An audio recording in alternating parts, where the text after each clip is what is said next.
যিনি সহি হাদিসকে জাল বানানোর কারিগর এবং জাল হাদিসকে সহি বানানোর কারিগর, তিনি সে মিশন নিয়ে এই কিতাবটি লিখেছেন। তো এই কিতাবের মধ্যে যদি আমরা হাত দেই, তা দেখতে পারি তার অসংখ্য অগণিত হাদিসের ইবারতের খেয়ানতি ও জালিয়াতি, এবং প্রত্যেকটা ক্ষেত্রে প্রত্যেকটা পৃষ্ঠায় পৃষ্ঠায় তিনি হাদিসকে জাল করেছেন। তো এই হলো ডক্টর মুজাফফর বিন মুহসিনের আসল চেহারা। তো মুসলিম উম্মাহের প্রতি আমার বিনীত আরজ, সকলে ডক্টর মুজাফফর বিন মুহসিনকে বয়কট করার আবেদন। তো আসি এবার ডক্টর মুজাফফর বিন মুহসিনকে কিছু আমার তরফ থেকে কিছু প্রশ্ন। প্রিয় দর্শক ও শ্রোতা মণ্ডলী, আমিন বিষয় ডক্টর মুজাফফর বিন মুহসিন সহ সারা পৃথিবীর জীবিত মৃত সমস্ত উগ্রবাদী সালাফি ও নামদারি আহলে হাদিসদের প্রতি আমার ওপেন চ্যালেঞ্জ। আসি, প্রথম নম্বর চ্যালেঞ্জ হলো, উগ্র সালাফি ও বেদাতি আহলে হাদিসগণ যখন একাকী নামাজ পড়ে, একাকী নামাজ যখন এলা মাযহাবী উগ্রবাদী সম্প্রদায় এরা যখন আদায় করে, তখন তারা আমিন আসতে বলে, আমিন তখন আসতে বলে। তো তারা একটি সহিহ হাদিসে সুস্পষ্ট রূপে দেখিয়ে দিক যে আমাদের প্রিয় নবী জনাবে মুহাম্মদ রাসূলুল্লাহ সাল্লাল্লাহু আলাইহি ওয়াসাল্লাম কখনো একাকী নামাজে আমিন আসতে বলেছে। এর একটি প্রমাণ আমাদেরকে দিক, সহিহ সরিহ মুত্তাফাক আলাইহি হাদিস দ্বারা আমাদের দিক। এটি প্রথম চ্যালেঞ্জ। সারা পৃথিবীর জীবিত মৃত সমস্ত উগ্রবাদী লামাযাবী সম্প্রদায়ের প্রতি আমার ওপেন চ্যালেঞ্জ।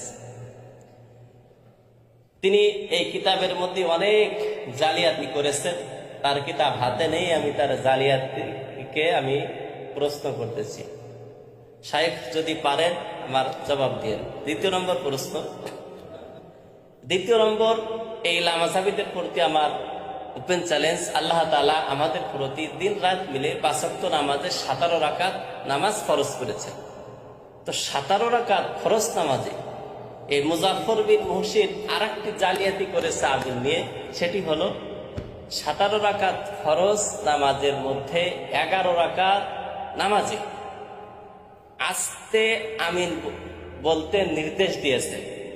তো লামাযাবীদের থিওরি হলো কুরআন এবং সহিহ হাদিস ছাড়া কিছু মানবে না। তো ১১ রাকাত নামাজে নবী আলাইহিস সালাতু ওয়াস সালাম আস্তে আমিন বলতে বলেছেন, এর একটি সহিহ হাদিস বা কুরআনের একটি আয়াত আমরা তলব করছি। যদি পারেন কিয়ামতের আগদিন পর্যন্ত আপনাদের সময় থাকে, ইনশাআল্লাহ দিবেন। তো তৃতীয় নম্বর প্রশ্ন হলো যে ১১ রাকাত নামাজে আমিন আস্তে বলার নির্দেশ দিয়েছেন, এবং বাকি যে কয় রাকাত নামাজে আমিন আস্তে জোরে বলার নির্দেশ দিয়েছেন।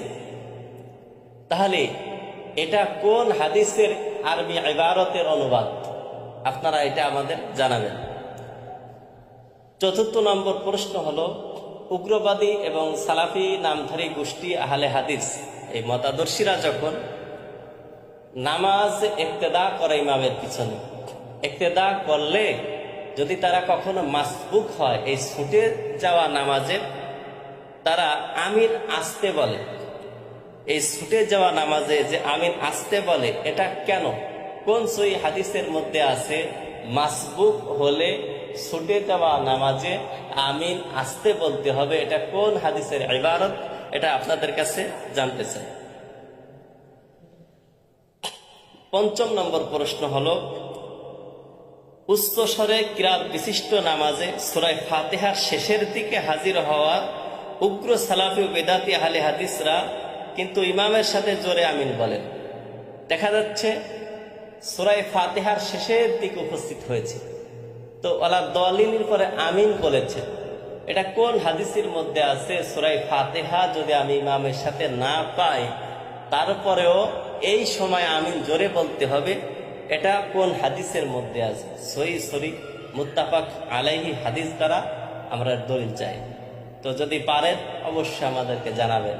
যদি না পারেন, এই নামধারী ইসলাম ছেড়ে, এটা আপনাদের, এটা একটা ধর্ম, আহলে হাদিস এটা একটি ধর্ম, এই ধর্ম ছেড়ে অবশ্যই কোনো একজন মুস্তাহিদ ইমামের তাকলিদ করার জন্য বিনীত অনুরোধ করছি।